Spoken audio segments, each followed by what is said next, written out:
नमस्कार। हरिहर महाराज की जय। सदगुरुदेव भगवान की जय। साथियों, आपके कहे अनुसार आज हम आपकी आज्ञा का पालन कर रहे हैं और आपके लिए एक छोटी सी लघु कथा जो रामायण से, भगवान वाल्मीकि से जुड़ी हुई है और उन्हीं से निकली हुई है, उसको छोटी सी लघु कथा आपके कहे अनुसार पेश करने जा रहे हैं। कार्तिक मास बीता, बड़ा ही आनंद का पल समय रहा। गंगा स्नान हुआ, सभी के मन पवित्र हुए, सभी गंगा जी के स्नान को गए और प्रकाश उत्सव की बड़ी धूमधाम से हर्षोल्लास के साथ सभी ने उसको मनाया। सभी ने लंगर पाए और सभी ने लंगर चलाए। कहते हैं कि लंगर को लेना बहुत जरूरी होता है। एक हाथ से नहीं, दोनों हाथ पसार करके और इच्छा अनुसार, अपनी इच्छा से। कहते हैं उसके आगे हाथ पसारिए, वो किसी के आगे हाथ पसारने नहीं देता। ये बात हमेशा ध्यान रखना। गुरु नानक देव जी ने यही फरमाया है कि कर सेवा मिलेगा मेवा। तो सेवा कीजिए जन समाज की, असहायों की, मजबूरों की, बीमारों की, वृद्धों की, जरूरतमंदों की। तो देखिए उसका फल अवश्य मिलेगा। गीता में भी यही दर्शाया गया कि कर्म किए जा फल की इच्छा मत करे इंसान, और जैसे कर्म करेगा वैसे फल देगा भगवान।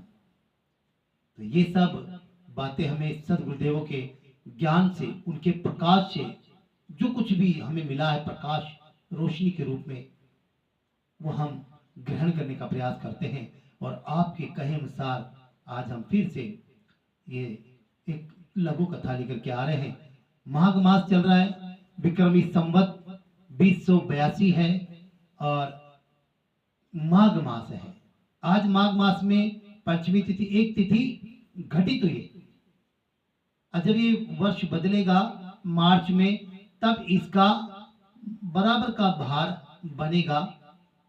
इसलिए तिथियां ऊपर नीचे होती है, इसलिए त्योहारों में, व्रतों में थोड़ा सा असमंजस पैदा हो जाता है। तो आइए प्रारंभ करते हैं। आप सभी को प्रातः काल की हरिहर राधे राधे नमस्कार।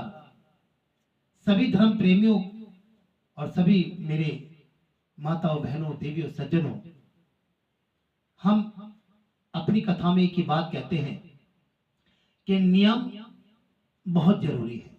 नियम का होना सभी कथाओं में और सभी पूजा पाठ में बहुत ही अनिवार्य होता है। तो चलिए आप सभी हाथ उठाकर एक बारी प्रेम से बोलिए राधे राधे राधे राधे। बोलो वृंदावन बिहारी लाल की जय। सतगुरुदेव भगवान की जय। जगत गुरु श्री चंद्र भगवान की जय। बाबा सुयोगमणि महाराज की जय। हे सदगुरुदेव महाराज, हमारी बुद्धि के अंधकार को पूर्णता नष्ट करके हमें शुभ ज्ञान का प्रकाश दो। आपकी सतयुग संपन्नता का अंश भी हमें प्राप्त हो। तमसो या ज्योतिर्मय ही, हम अंधेरों से उजाले की ओर चले। देवताओं, मनुष्यों, ऋषियों, मुनियों एवं ज्ञानियों में जो सदैव मान्य रहे थे, आए हैं, जिनका रूप महायति, महातपस्वी, करुणा के विशाल सागर है। उन श्रद्धेय भगवान वाल्मीकि जी आदिदेव ऋग्वेद में वाणी ऋषि के रूप में मान्य रहे हैं। ऋग्वेद में वामी के रूप में, तत्पश्चात लवकुश को अपना प्रथम प्रचार माध्यम बनाकर वाल्मीकि जी परिपूर्णता के रूप में प्रकट हुए। उन करुणा सागर को बारंबार प्रणाम है। मात्र क्रोंच पक्षी के वध से करुणा आहत वाल्मीकि के हथेली पर ये सृष्टि मधुर फल बेर के समान है। तभी तो प्रभु श्री राम ने ये कहा को कहना पड़ा, प्रभु श्री राम को कहना पड़ा कि तुम त्रिकालदर्शी मुनिनाथा विश्व विदर जिमी तुमरे हाथा।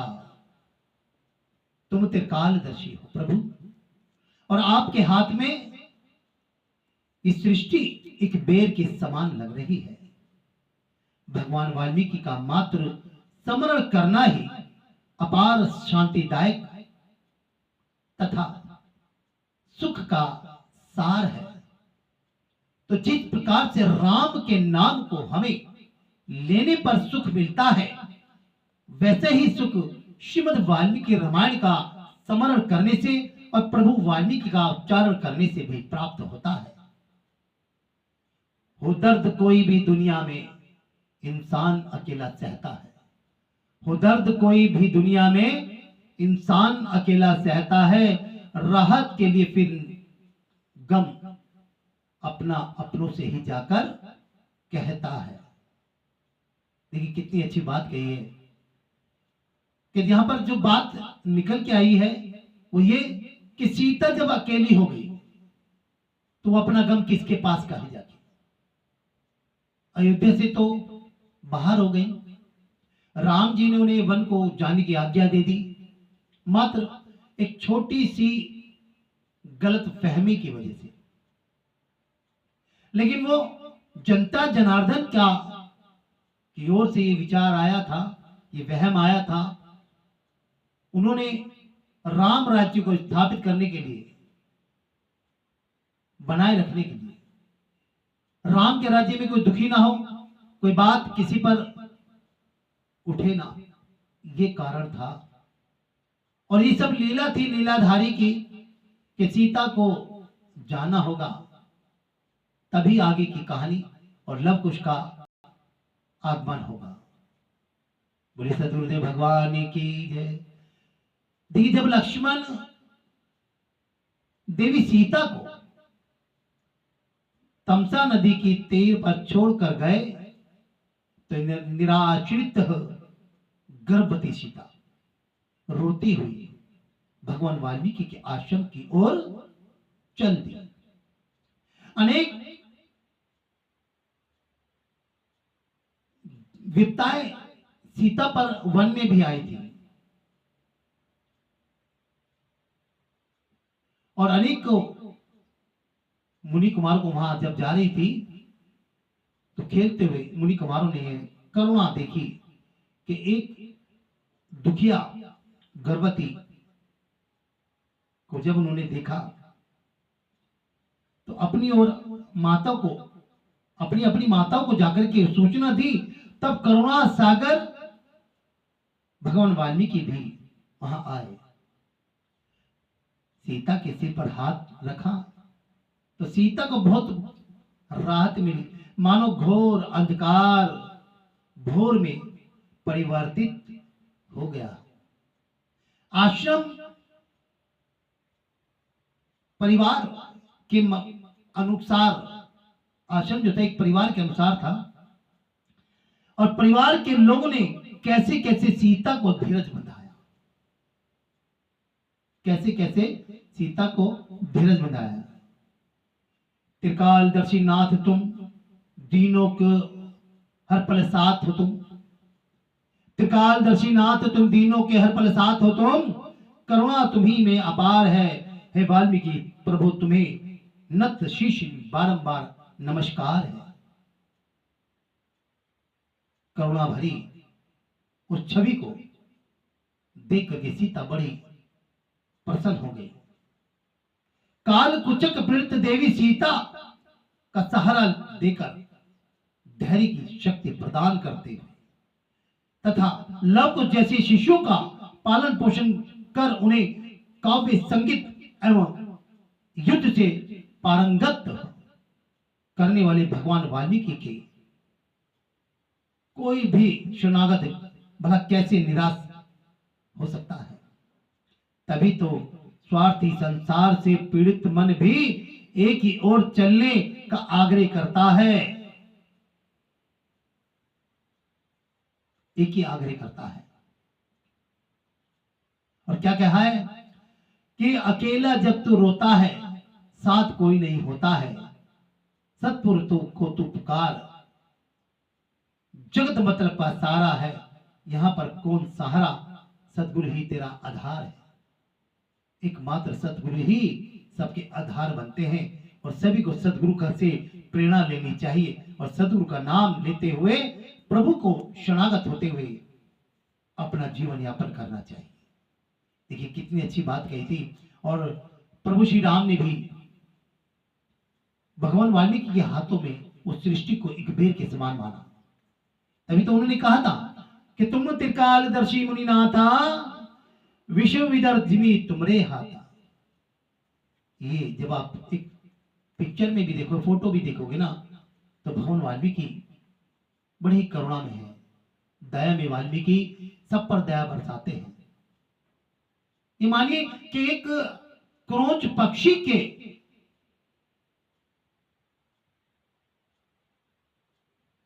मरने पर भी, प्राण निकलने पर भी वो कितने करुणा में हुए, उनको कितना दर्द हुआ, उनको क्रोध आया था, लेकिन उसी क्रोध को शांत करने के लिए ब्रह्मा जी को यह आभास हुआ कि यही ऋषि हैं जो भगवान विष्णु के उस रूप को, उस अवतार को धरती पर लाने के लिए सक्षम है, क्योंकि इनको त्रिलोकी का ज्ञान है, भूत भविष्य वर्तमान का आभास है।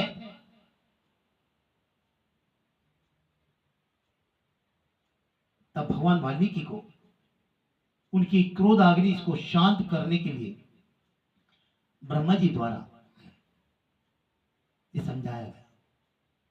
तब एक ही श्लोक निकला, मानिषादम प्रतिष्ठा त्वगमा शाश्वती समा यत्ते क्रोचना तीक्ष्णो देकमवधि काम महितमा। ये श्लोक निकला था तो पूरी रामायण संसार को मिल गई थी। राम नाम नहीं था उस वक्त।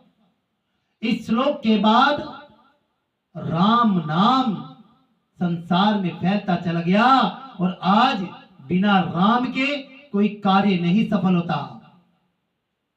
बिना राम के तो सवेरे भी, प्रभात भी अच्छी नहीं लगती लोगों को, इसलिए सभी लोग राम राम जी कहते हैं, श्री राम कहते हैं, सिया राम कहते हैं। बोलो सतगुरुदेव भगवान की जय, हरिहर महाराज की जय। हमने गुरु महाराज जी से भी आज्ञा ली कि गुरु जी कुछ लोगों का हमसे आग्रह है, तो हमारे गुरु जी ने भी कहा कि जितना प्रचार हो सके, जितना लोगों को धर्म की बात बता सको बताओ, जगाओ, क्योंकि कुछ ऐसी रणनीतियां संसार में पनप गई, प्राकृतिक रूप से भी, मानसिक रूप से भी, कि धर्म को पीछे करते चले गए लोग और खुद डूबते चले गए। इस संसार को अगर कोई बचा सकता है तो आपकी धार्मिकता, आपकी वैज्ञानिकता, आपकी शिक्षा। तो भगवान वाल्मीकि का सबसे पहला संदेश है कलम, और कलम का उद्देश्य शिक्षित होना है। भगवान वाल्मीकि चाहते कि संसार पढ़ लिख करके आगे बढ़े। आने वाला युग कैसा होगा वो सब रामायण के माध्यम से भी दर्शाया है और हमने महाभारत और गीता के माध्यम से भी उसको समझने का प्रयास किया है। अपनी वाणी को यहीं पर विराम कराते हैं। हमने लघु कथा बताई है, इस कथा को आप सुनिएगा और जो भी आपका आशीर्वाद हमें वाक्यांश के रूप में, कमेंट्स के रूप में प्राप्त होगा, वो हमारा आशीर्वाद होगा आपके माध्यम से प्रभु का। तो जो कोई शब्दों में त्रुटि हो गई हो, और ये भी हम आपको अवगत कर दें कि वाल्मीकि श्रद्धा सुमन के रचनाकार अशोक पारजा जी, जो अब हमारे बीच में नहीं है, अमर है, क्योंकि जो लिखता है वो कभी मरता नहीं। जो लिखता है वो कभी मरता नहीं, वो अपने शब्दों में, कथाओं में, विचारों में, कविताओं में जीवित रहता है।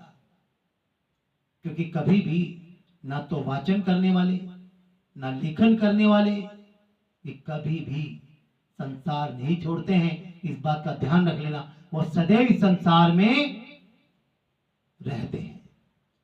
तो ये श्रद्धा सुमन से ली हुई एक लघु कथा आप तक पहुंचाई, और कोटि कोटि धन्यवाद करते हैं उनको। श्रद्धा सुमन की श्रद्धांजलि अशोक पारजा जी को भी देते हैं। अगर कोई गलती हो गई हो तो क्षमा चाहते हैं। बोले सदगुरुदेव भगवान की जय, हरिहर महाराज की जय, ब्रह्मा के बिहारी लाल की जय, बोलो श्री रामचंद्र महाराज की जय।